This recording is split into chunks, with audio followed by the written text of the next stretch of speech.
Item: SCP-711. Object Class: Safe. Special Containment Procedures. Under no circumstances whatsoever is SCP-711 to be operated. Operation or attempted operation of SCP-711 is to be punished in all cases by the severest and most extreme measures available to the SCP Foundation. Enforcement of this zero-tolerance policy, should it become necessary, is to become the single highest priority assignment for all available Foundation personnel. The current instance of SCP-711 is to be embedded in concrete and stored in a Type 2 high-value item vault at storage site, secured by at least 4 multiply redundant locking systems and guarded by armed Foundation agents of no less than Level 2 security clearance. The item should never be stored in operable condition.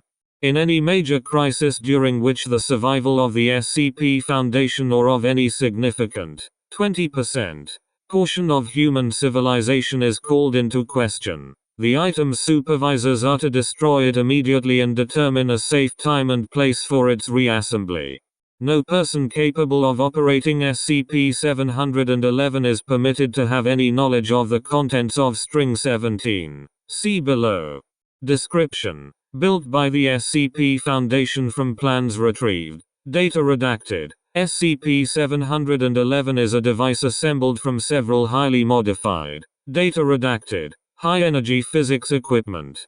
Its primary function: data expunged. In short, it is capable of sending data into its past and of receiving data from its future.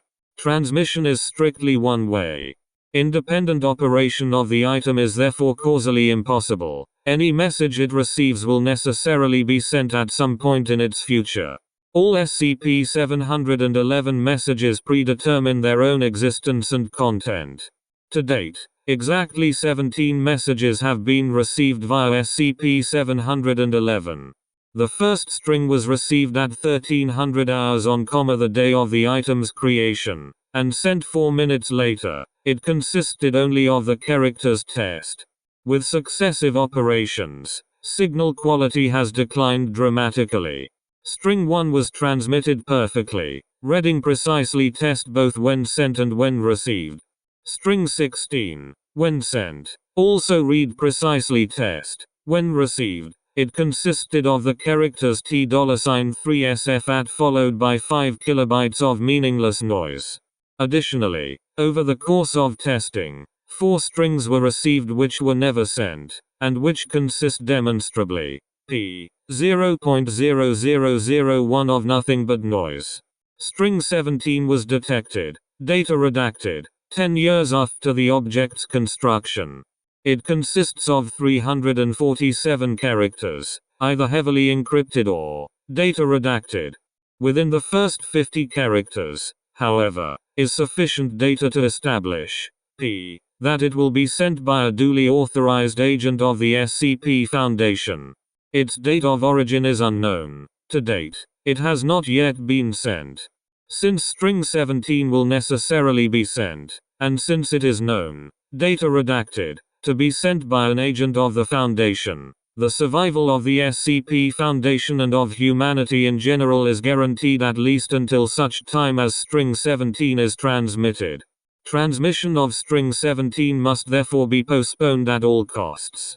The above containment procedures are calculated to ensure that it will not be sent until such a time as the SCP Foundation is too weak to enforce them, in which case the Foundation will have already de facto ceased to exist. Note: SCP-711 is an insurance policy, of sorts. Until we send String 17, we know we have to survive any crisis, otherwise that string is a BL class predestination paradox. Once it's sent, we no longer have that guarantee. Yes, we'll have to fail at some point. We did receive String 17, after all. But the longer we postpone it, the longer we know we can survive. Stop that signal, people. Our continued existence may just depend on it. Dr. P.